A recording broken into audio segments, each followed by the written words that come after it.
Siapa yang ikut Nabi dan para sahabat itu Ahlus Sunnah wal Jamaah.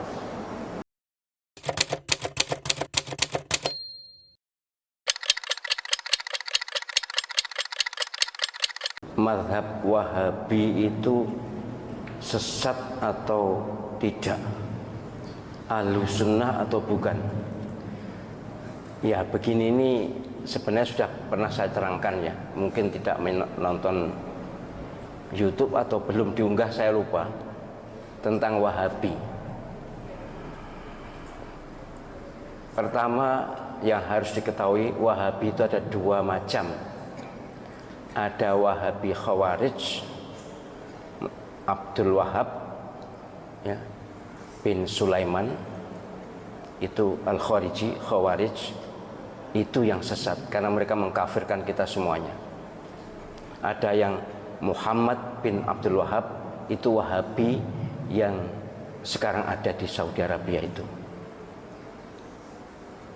Memang zaman tahun 20-an, 30-an itu ketika Wahabi atau pemerintah Saudi baru terbentuk, mereka kerjasama dengan ulama Wahabi, itu keras sekali akan membongkar makam Nabi, ya akan memindahkan makam Nabi, semua wirid dilarang dan sebagainya, keras sekali, sehingga berdirilah NU ya, merespon itu, dan ormas-ormas di dunia keberatan dengan langkah Wahabi. Dalam perundingan akhirnya berhasil. Tapi kemudian dilanjutkan oleh generasi yang kurang mengenal Wahabi. Sampai sekarang ini pun ada yang mencaci maki Wahabi, menganggap sesat Wahabi, menganggap Wahabi bukan Ahlus Sunnah. Sebagai Muslim saya sangat keberatan. Saya bukan Wahabi, jelas bukan Wahabi, tapi tidak rela kalau saudara kita dicaci maki. Saudara kita Wahabi yang ada di Saudi Arabia dan sekitarnya itu adalah Wahabi yang Ahlus Sunnah. Kalau tidak sama dengan kita, tidak usah jauh-jauh. Bukan Wahabi, NU dengan Muhammadiyah pun banyak perbedaan. Tapi kan tidak boleh mencerca, tidak boleh mencela. Wahabi iblis, Wahabi sesat. Panjenengan pernah haji atau tidak? Pernah umroh atau tidak? Mustahil Allah Subhanahu wa ta'ala rela Masjidil Haram dan Masjid Nabawi diimami oleh iblis. Imam Masjidil Haram, Imam Masjid Nabawi, salah satu guru Al-Quran saya adalah dari Masjid Nabawi. Itu adalah orang-orang soleh, orang-orang baik. Wahabi mereka, pasti Wahabi mazhab akidahnya, tapi mazhab fikihnya Hambali. Jadi kalau mengatakan sesat, bahkan ada yang Wahabi itu ciptaan Yahudi. Benci ya benci, tapi jangan ekspresif dan jangan keterlaluan. Panjenengan nanti akan malu di depan Allah SWT. Mustahil, sekali lagi, Masjidil Haram diimami oleh orang yang sesat, mustahil. Mustahil Allah SWT ridho Masjid Nabawi, imam masjidnya adalah orang-orang sesat. Saya tuh bahkan, karena saya akrab juga dengan Syekh Abdul Rahman As-Sudais, Syekh Soal-Surem, akrab saya dengan mereka. Mereka tuh bahkan dalam persepsi saya orang yang paling awal masuk surga di antara orang yang hidup sekarang ini. Bersih lahir batin. Bahwa amaliyahnya kita tidak setuju, ya banyak. Kalau tidak setuju banyak. Mereka tidak wirid bersama-sama sudah sholat itu juga, ya mereka pahamnya seperti itu. Sholat subuh tidak kunut, ya seperti itu. Lalu kenapa? Ini memang sangat diprovokasikan ini.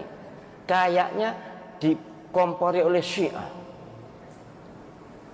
Syiah memang musuh bebuyutan Wahabi.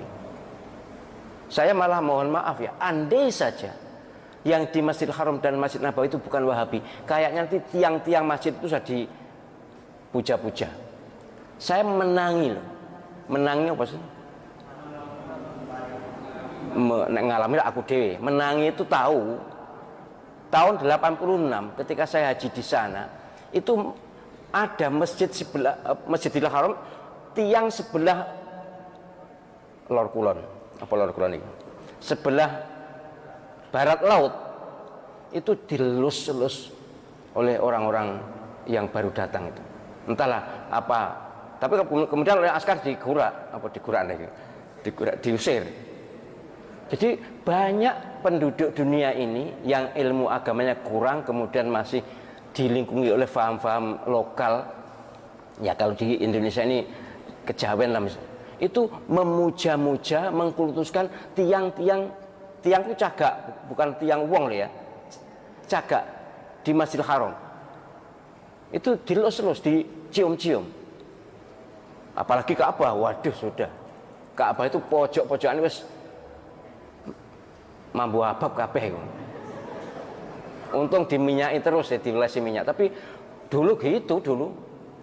Karena tawaf juga masih mudah ya. Penjagaan belum begitu ketat, tapi akhirnya ya makin ketat sekarang. Sudah tidak ada lagi pemujaan pada tiang Masjidil Haram, itu tidak ada lagi. Yang mencuri-curi memang masih ada, misalnya makom Ibrahim itu ada yang mencium-cium, ngelus-ngelus, kemudian dengan sapu tangan lalu diusapkan muka, masih ada. Itu kok umpama ditoleransi bisa seperti makam Imam Syafi'i di Mesir. Mereka kan bukan Wahabi. Imam Malik, Imam Syafi'i yang terkenal di Mesir, mazhab fikihnya, mazhab akidahnya Asy'ariyah, Mesir. Itu makam Imam Syafi'i saya tahu dengan mata kepala sendiri. Waduh, digunakan tawaf. Ya, kalau saya mengingat memang tidak seketat di Saudi. Kemudian ada orang yang kirim surat, yang makam dia kirim surat. Kemudian ada naruh uang, segala macam jenis ritual mirip kejawen, segala macam jenis ritual mirip kejawen. Jadi sekali lagi saya mohon penjenengan, ya kita tentu sebagai orang yang di Indonesia, kita ikut ulama Indonesia, ijtihad mereka bagus, kita ikuti Ahlus Sunnah wal Jamaah. Tapi kita juga harus ngerti kata Ahlus Sunnah wal Jamaah itu kalau bidang akidah memang Asy'ari, itu pun 400 tahun setelah Imam Asy'ari wafat loh. Saya tulis di disertasi itu. Jadi istilah Ahlus Sunnah wal Jamaah itu bukan Imam Asy'ari langsung. Imam Abul Hasan Al-Asy'ari itu tokoh Ahlus Sunnah wal Jamaah yang diidolakan dengan Abu Mansur Al-Maturidi. Tapi sebenarnya yang membuat istilah faham Ahlus Sunnah wal Jamaah, membuat nama itu bukan Imam Al-Asy'ari sendiri. Ada berikutnya, ulama berikutnya. Nah, Ahlus Sunnah wal Jamaah yang kita labelkan pada semua orang yang bukan Syiah atau Sunni, itu Ahlus Sunnah wal Jamaah yang berbasis hadis ma'ana alaihi wa ashabi itu. Siapa yang ikut Nabi dan para sahabat itu Ahlus Sunnah wal Jamaah. Ada yang menyebut Ahlus Sunnah saja, ada yang menyebut Ahlus Sunnah wal Jamaah. Oh, nah, Ahlus Sunnah wal Jamaah NU. Iyalah NU Ahlus Sunnah wal Jamaah, tapi bukan hanya NU. Yang Ahlus Sunnah wal Jamaah itu bukan hanya NU. Orang Saudi, orang Mesir, orang Libya bukan NU juga ngaku Ahlus Sunnah wal Jamaah kok. Saya itu sudah bergaul dengan segala segmen masyarakat di dunia ini, sudah tahu. Mereka juga menamakan Ahlus Sunnah wal Jamaah padahal mereka bukan NU. Jadi orang-orang NU ya jangan merasa Ahlus Sunnah wal Jamaah dewe. Kan ada kemarin ceramah begitu. Itu berarti dolane kurang adoh. Nek ngaji ini biasanya wong NU wis tutup biasanya. Ngaji ini wis tutup. Sekolahnya mbuh tapi yang jelas kurang gaul. Saya berharap siapapun yang mengaku beriman dan Islam, jangan memusuhi saudara sendiri. Jangan memusuhi saudara sendiri. Ayo kita bersatu walaupun berbeda baju. Ayo kita kompak walaupun berbeda organisasi. Ayo kita bersaudara. Innamal mu'minuna ikhwatun fa aslihu baina akhawaykum wattaqullaha la'allakum turhamun. Ini firman Allah SWT dalam surah Al-Hujurat ayat 10. Sungguh orang-orang yang beriman ini adalah bersaudara. Maka harus damai dengan sesama saudara. Jangan kebalik, karo wong Islam tuh koyok musuh gitu, tapi nek karo wong non Islam tuh malah nyedek-nyedek, ngerangkul-ngerangkul. Tak sikut pisan kon kok. Saya tuh mohon maaf ya, berdakwah tentang ukhuwah ini sejak tahun 2002 di Masjid Akbar itu. Maka kajian fikih kontemporer dulu itu munculnya itu. Sudah terus saya sampai sekarang ceramah ukhuwah itu. Ya kok yo cik berhasil. Cik enek umat Islam sing mencela saudara sendiri itu loh. Apa ndak takut kepada Allah SWT, bahwa nanti semua tindakan kita, semua ucapan kita, semua pikiran kita dihisab, dimizan, ditanya, diminta pertanggungjawabannya. Apa kita akan berkata di hadapan Allah SWT kalau kita terhadap umat sesama muslim bermusuhan atau menyikapi bermusuhan? Bahkan para imam Masjidil Haram, Masjid Nabawi dikatakan sesat. Tidak mengatakan eksplisit sesat, tapi mengatakan Wahabi sesat. Waspadalah, mereka juga punya kitab. Oh, kitab Bukharinya Wahabi dengan Ahli Sunnah itu berbeda. Batuk muta. Saya itu lama loh ngaji di Masjidil Haram, di Masjid Nabawi, ikut khalaqah itu. Dan kitab Bukharinya ya sama. Kalau dulu mungkin pernah berbeda, ya kita tidak ada punya bukti, tapi memang Wahabi zaman awal-awal pemerintah Saudi itu keren banget. Tapi bukan Wahabi yang keren sebenarnya, yang keren pemerintahnya. Karena pemerintahnya baru berdiri, kemudian dari segi agama akidahnya ikut Wahabi, karena ulama yang paling top di Saudi saat itu yang bisa mendukung kerajaan itu Wahabi. Ya wajar toh. Kalau seperti sekarang pemerintah lebih ngerangkul pada ormas tertentu, wajar itu. Itu bagian dari kemestian politik. Baik, jadi soal Wahabi moga-moga tidak usah dipersoalkan lagi ya. Sekali lagi kita kalau haji, kalau umroh ke Saudi Arabia, di Masjidil Haram, Masjid Nabawi itu imamnya adalah beraliran Wahabi. Kalau kita katakan Wahabi sesat, berarti kita bermakmum pada orang sesat. Waspadalah, itu adalah labelisasi atau stigmatisasi yang sangat berbahaya untuk ukhuwah Islamiyah dan akan diminta pertanggungjawaban di akhirat nanti.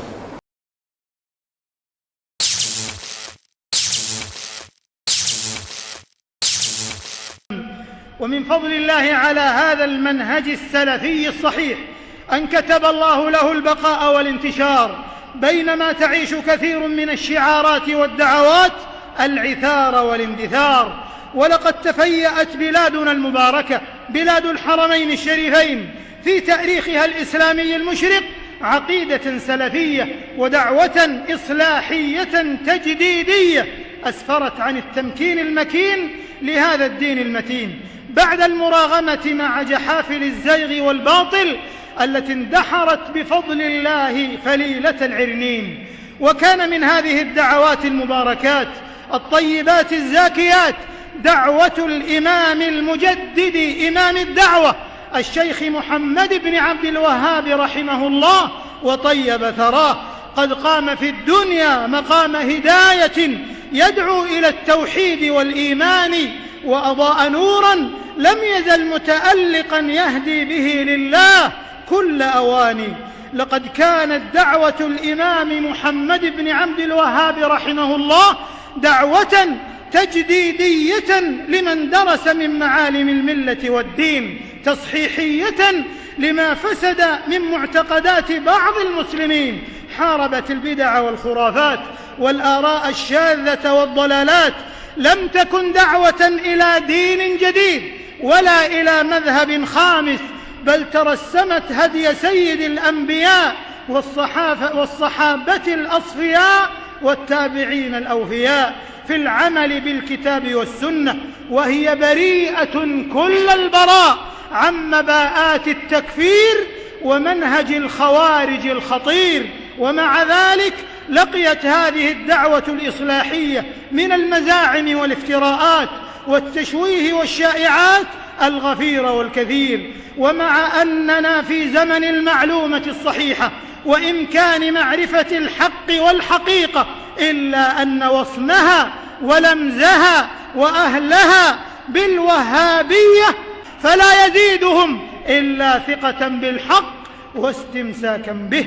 وإن بلاد الحرمين الشريفين حرسها الله لتنهج المنهج السلفي الوسطي المعتدل القائم على نور الكتاب والسنة ومنهج السلف الصالح لهذه الأمة. والذين لا يشهدون الزور وإذا مروا باللغو مروا كراما والذين إذا ذكروا بآيات ربهم لم يخروا